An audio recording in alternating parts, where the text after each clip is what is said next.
Hey, it's your old pal Lucid Stew again, and this time we're going to talk about some strategies for retaining the shape of a sculpture while lowering its cost. There are a few strategies for reinforcing form. Not all of them will lower cost, but sometimes they will when used in conjunction, so we'll talk about a couple even if they're more expensive. The first method I will show you involves using painted looseness in sculpture mode. The efficacy of this method varies depending on the shape you're working with. The basic idea is to leave edge areas sharp while loosening flat and curved surfaces like you would see when using varying looseness on a single edit. I'll talk about that a little more in a bit. The sculpt I'm working on is Industrial Machine from my original abandoned industrial collection. It has some flat surfaces, but it also has a lot of curves. And so generally you would expect to see less benefit in terms of retaining shape. However, you can still gain benefit from looseness in terms of the sculpture data cost of a sculpture. Generally, the graphics cost for a sculpture will come from two places: sculpture data and shared memory. You can see both of these in the expanded thermo reporting. Sculpture data is basically the amount of flex required to cover an object. When you paint with looseness, you are replacing many small flecks with fewer larger ones and thereby lowering the sculpture data cost. The shared memory cost of a sculpt is the aggregate of all the edits made in the sculpt. This includes not only shape edits but also spray paint and looseness. The reported graphics cost of a sculpt is the higher of the two costs. This is why you can lay a bunch of spray paint down, boost the graphics cost, and not be able to get it back by reducing sculpture detail, because the sculpture detail tool affects the sculpture data cost and not the shared memory cost. This means you can actually increase the graphics cost of a sculpt by painting with looseness, because those looseness edits increase the shared memory cost. The main gist of the idea behind this video is using looseness to retain shape while lowering cost. However, be careful not to use too many looseness edits by doing things like holding the trigger down and spraying it on, because that creates an edit every frame. Of course you can do that, but if you do, you want to keep an eye on your sculpture data and shared memory costs until you get a good feel for how many edits you can use before that becomes your dominant cost. Here we're going to look at a different kind of shape. This one has lots of edges, relatively few flat surfaces, and not a lot of curves. So this shape also isn't the best for the purpose of retaining shape and lowering cost. That's because we have a lot of areas we'll need to keep tight and not a lot that we can loosen. A decent example is a cube because it has 12 edges, lots of flat surfaces, and no curves. You might be asking yourself, why do curves matter? We'll get to that in a minute. I'm creating two cubes here. One is a regular cube and the other is a cube with varying looseness turned on. The cost difference between the two is quite dramatic, but you'll notice that the tightness of the edges is identical. And this is the main principle behind retaining shape while lowering cost. You may be thinking, hey, that was easy, I'll just turn varying looseness on for all my sculpts. But it's not that simple. Varying looseness only creates sharpness at the edges of edits, not necessarily where edits meet. This means you'll have to do the same thing varying looseness does to a single edit, but applying it to your entire sculpture using the looseness tool. So any place that doesn't have an edge gets looseness. You'll have to experiment and see what works best for you, but generally doing this with looseness all the way up yields the best gains. I recommend using just a sliver of blend because it looks better from further away, but sometimes you'll be dealing with areas where you want to get every last part with flex as large as possible, and you'll leave blend off in those cases. Generally, you want to be as careful as possible to avoid edges with the looseness tool, but sometimes that isn't always possible. You can go back to those areas where you messed up after turning looseness all the way down and tighten those up.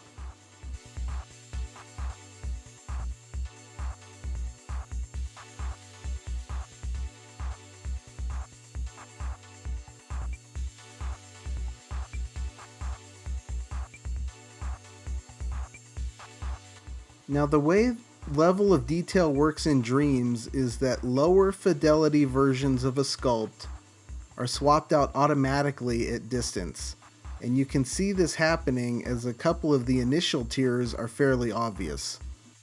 For the most part, everything turns to a blob far away. You can affect this somewhat, but from what I've seen, it varies wildly depending on the shape you're dealing with. Where you'll be able to make a difference is within those first two tiers of LOD, which occur within a distance of about 5 times the size of the sculpt. Remember, LOD in Dreams is relative. This is why it's impossible to tell how large something is without something of known size next to it for reference. The trade-off is that the larger flex you'll be causing with the Looseness tool will be more visible at those distances. So you need to be aware that this isn't a free gain. Painting your entire sculpt with Looseness can be time-consuming, and it has potential drawbacks like shared memory cost and loss of surface fidelity. There are a couple of other things you can do that are potentially more expensive but also effective.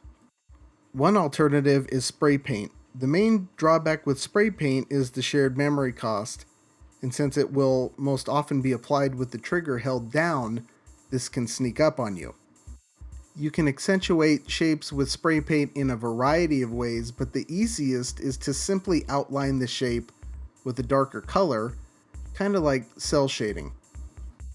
This will probably be the cheapest way of reinforcing your shapes with spray paint, since it will likely use the least memory.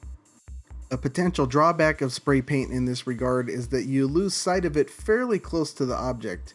Each way has trade-offs and works best in different situations. Another option is to outline the shape with a painting instead of spray paint. This yields a similar look to what you would get by spray painting an outline. Paintings in this context are quite bold, so they may not be the best choice for things you'll view close up. However, paintings are visible from much farther away, so they might make a good choice for items that stay in the background. This is also the only method of the three that is truly effective at longer ranges. Now I want to briefly reinforce some things I was saying earlier about looseness and edges. Generally, you will see greater effect on the painting with looseness approach when you have edges and your edge to surface area ratio is low. Here we have cubes. That's 12 edges and lots of surfaces. This is an effective shape to loosen inside the edges. A cube of 1 unit per side would have 12 linear units of edge and 6 square units of surface, so 2 to 1. One of these is a regular cube and the other is stamped with varying looseness. If you crank the sculpture detail on both, the regular cube costs 24% and the varying looseness cube costs 2%, but the fidelity of the edges is the same.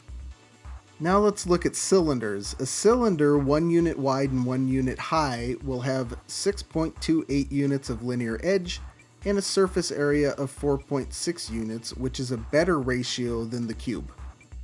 If we do the same experiment, the cost of the regular cylinder is 25% and the cost of the varying looseness cylinder is 2%, which is also a better ratio than the cube. By the way, the most effective edit shape in these terms is a cone, so just some ideas to be aware of when using this approach.